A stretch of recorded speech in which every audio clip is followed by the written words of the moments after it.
Hi, I'm Alan Carrington and welcome to this Peacemakers training course. Peacemakers is based at Two Wells north of Adelaide in South Australia. Our aim is to research, model and teach sustainable community development from a biblical worldview. This also includes business and education. I'm excited about this being our first training module in our course titled A Foundation for Life, Biogas. There will be 3 of us who will facilitate and teach in this course. In later modules, you will meet Russell Carter. Russell is part of our family and the production manager here at Peacemakers. He brings a wealth of creative, practical skills to all his projects. Also with me is Paul Harris, and I were colleagues at the University of Adelaide, and after we both retired, we discovered we were on a common path to help people understand and use biogas. Paul's extensive experience in teaching biogas will be a great asset to this course. Paul, welcome, and would you share with us about the course and what's going to happen in this module? Thank you, Alan. I'm glad to be part of this training. We're going to use a live-learn approach to teaching. We will do it and then teach it. This is the best way to help people with transformative learning. That is, give your learning some meaning, helping you change and to improve your community. In the case of a Foundation for Life biogas, there will be 10 modules in the course. Modules will be delivered online and with quizzes and assessments to help you engage and to learn. Wow. We are even considering awarding a badge or a certificate at the end of the course. The first module, titled Unboxing, Getting to Know Your Digester and Planning Your Installation, is just step 1. Right. We'll follow with modules on safety and assembly, initial startup, ongoing operation, about biogas and its use, using the fertiliser, and then we will give you some suggestions about managing biogas, storage of biogas, heating the digester, maintenance and troubleshooting. Wow, this sounds like it's going to be a comprehensive course. Yes, it is, and we hope it helps you make good use of your digester. Let's get started. Remember, this module is designed to supplement the owner's manual. Always keep referring back to this useful guide to get the best out of your digester. Good advice, Paul. Let's talk about some outcomes. When you have completed this module, you should be able to first identify all parts of your Home Biogas version 2 digester. Second, you should understand where all the parts fit into the system. This module will help you with that process and give you a bit of extra information as well. Third, organise the parts for easier assembly. We found it helpful to carefully remove each part from the box and lay it on the ground in a similar order to the owner's manual. This is also a good check that everything was in the box. Take time to check out some of the references we make to the owner's manual and the Home Biogas website, also mentioned. We will unpack a lot of these concepts in later modules. The sooner you start to learn the how and why, including the strengths and even possible weaknesses of biogas, science and practice, that will begin to improve your life. This is also important to remember. You will get the most out of this learning module if you watch it all the way through in one setting, stopping it when requested. But then watch the module again, pause it often and reflect on the content and refer to the owner's manual and the mentioned website. If you have a question, take note of it, Google it, ask the question, and if that doesn't give you the answer, then please email us and ask us. Our email addresses are at the end of the module. We will be exploring some of the information from Biogas 101 in future biogas course modules. This webpage does, however, deserve a good read and think, particularly if you are new to biogas. When you get to this slide the second time around watching the module, put the URL bit.ly/biogasguide, lowercase, all one word, into your browser and it will redirect you to this useful resource. You will become familiar with part of the owner's manual. We refer to some pages, but we cover the exciting bits first and come back to some of the more relevant pages later. In other modules, we will unpack the more complex bits. This is a map of where we are heading. Times are an estimate only and will vary depending on your expertise, your experience, and on the quality and quantity of startup material, as well as on the operating temperature. After the excitement of unpacking your box carefully and before rushing into assembly, please consider where you want to place the digester, which we will talk about shortly. Use only a hand screwdriver, as power tools can damage the digester. The boiling water is for softening the 20mm pipe for joining. The 1200 litres of water is for filling the digester. Initially we check for leaks, then we add startup material. The dry sand is used to weight the gas tank to provide the supply pressure. Remember, biogas is a natural process and takes some time, so be patient and give nature a chance to help you.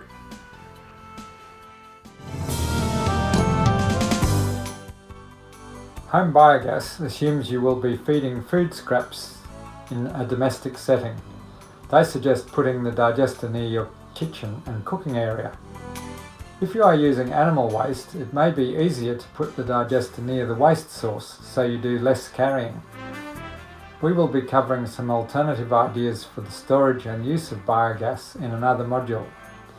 Siting is fairly easy in warm climates, but you may need more thought in cooler climates. We covered this in our module Heating the Digester. On the layout diagram, you will notice we have modified the dimensions to show the minimum space requirements for the digester in a way more familiar for Australians. Your installation may require a bigger area, for example, if you need heating or storage.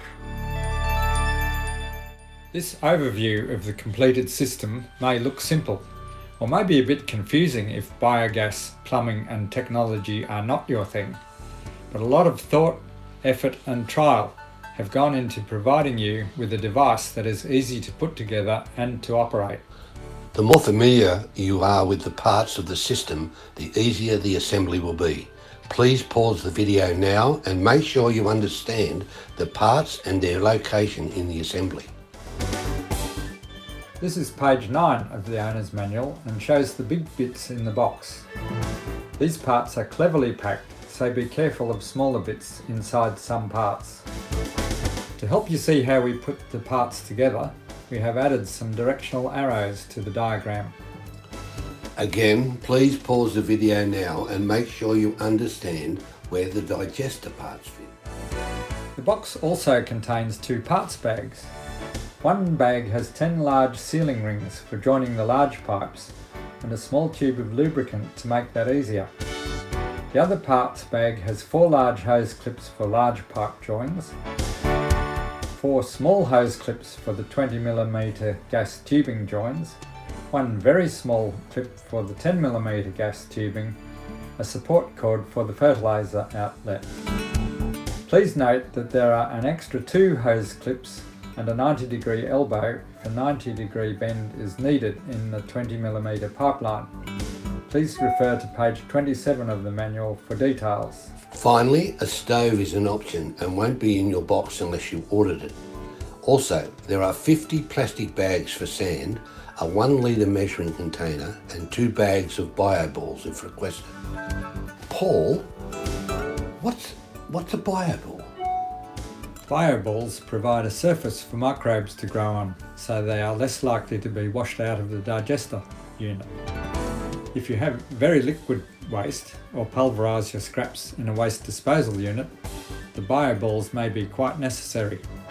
But if you are feeding chunks of food scraps or animal waste with hay and straw in it, you will not really need bio balls, as they could get lost the first time you empty the sludge. In our module on maintenance, we will discuss recovery of bio balls. These balls are typically used in aquarium or water treatment settings. There are many different designs, sizes and colours, and may look quite different than the photo here. This is the start of the digestion process, where readily degradable organic waste is fed into the digester via the sink. The plunger is used to push scraps through the inlet to minimise biogas escape and to cover the inlet to reduce smells and flies.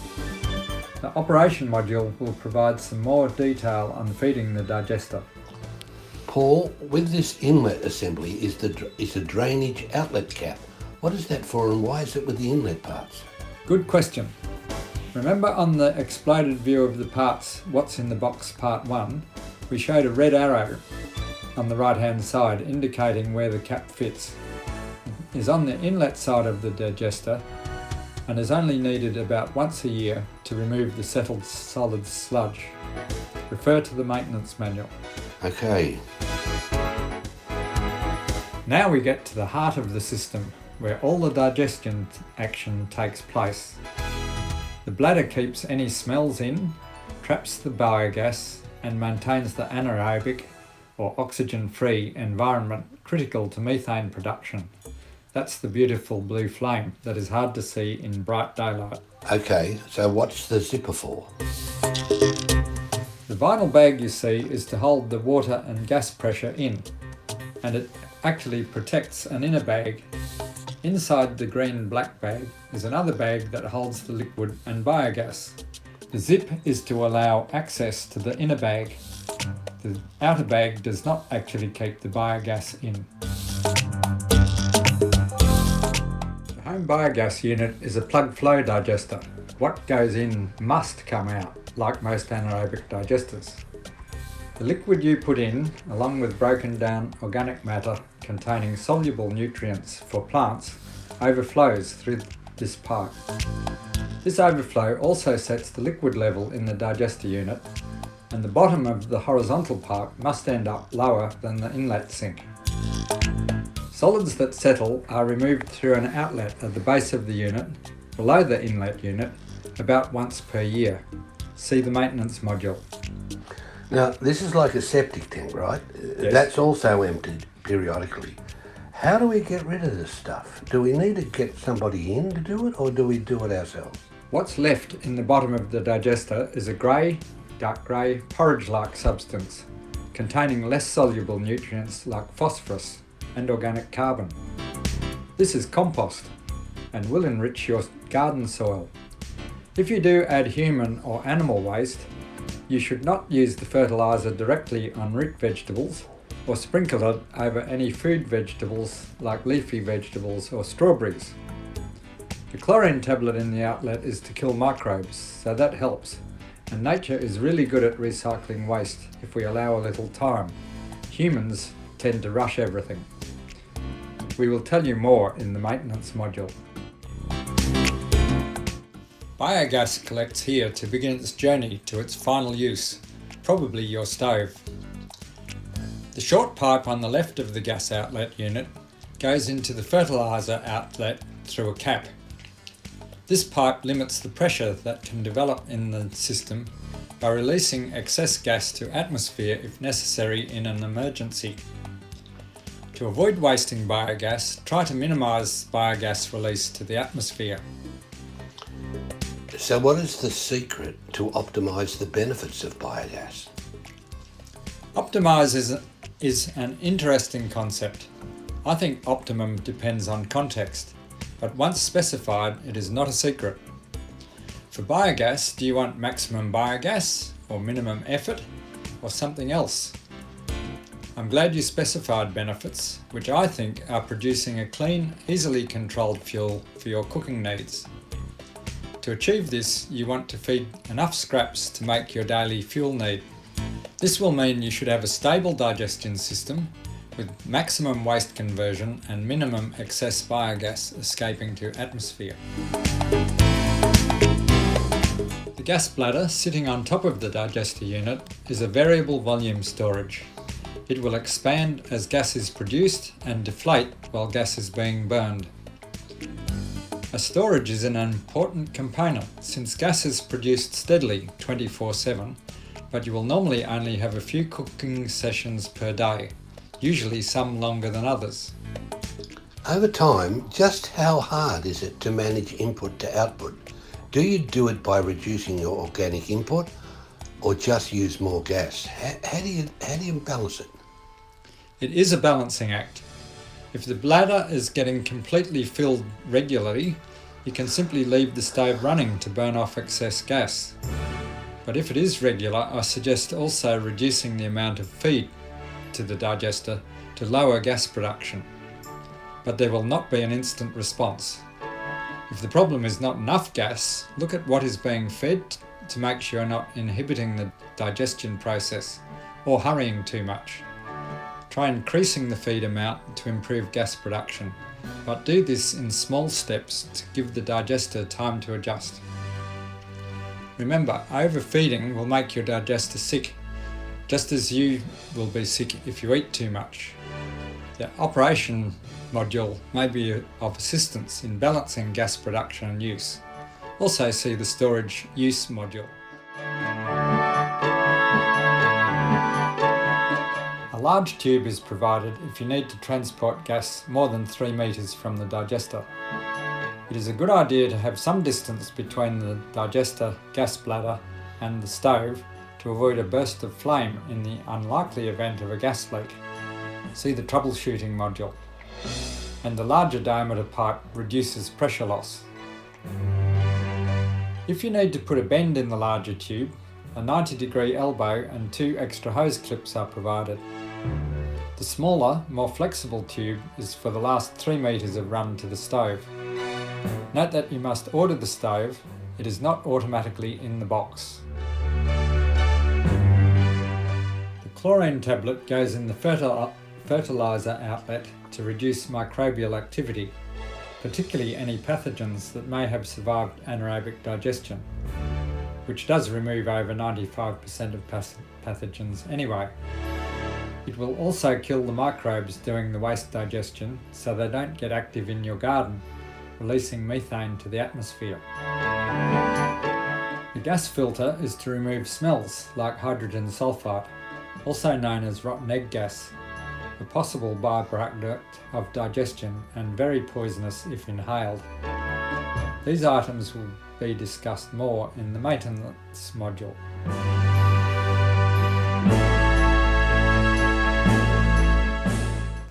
The optimal foam sheets provided help protect the digester from small stones and also reduce the heat loss under the digester. More on heat can be found in our module on heating the digester. We hope this module of unboxing your digester has helped you identify the components which make up the Home Biogas version 2 unit. You should also have learned where the components go and a little about biogas and its uses. Now that you know what the contents of the box are, which may take several viewings of this unboxing module, you can see what other modules are available so you can become a safe, informed and competent biogas operator. The order of modules we suggest is safety and assemble, initial startup, operation, about biogas and its use, utilising the fertiliser, managing biogas and storage of biogas, heating the digester, maintenance and troubleshooting. Of course, if you already know some areas, you may skip the module, but we do still want you to do the quizzes to earn your certificate at the end of the course. If you haven't purchased the Home Biogas version 2 yet, please help us send a digester to a community in a developing nation. The Home Biogas version 2 is currently on special, but even at the full price of US $790 plus freight, it will be under $1,000. The team at Home Biogas have granted us affiliate status and given us a purchase code P/PEACE 777. If you use that when you order online, US $50 will go towards the purchase of a digester for missions. The plan is once we have enough funds for another digester, it will go to a missions location as a piece of luggage with a YWAM outreach. With it will be access to a 10-module biogas course to train the local people how to assemble, activate and use the digester. Peacemakers will remain in contact to help them get the best out of this life-changing technology. What do you think? Can you help us fund this creative community development project? We would really appreciate you taking the time to give us your opinions. Your constructive feedback will help us improve our training modules. Pause this video and type into your browser bit.ly/ then as one word, all lowercase, Biogas Survey 01. Then please take 3 minutes to complete the survey. We hope you have found this training module useful and are interested to do the rest of the course. As a final reminder, please email us if you have any questions, and thank you for your time.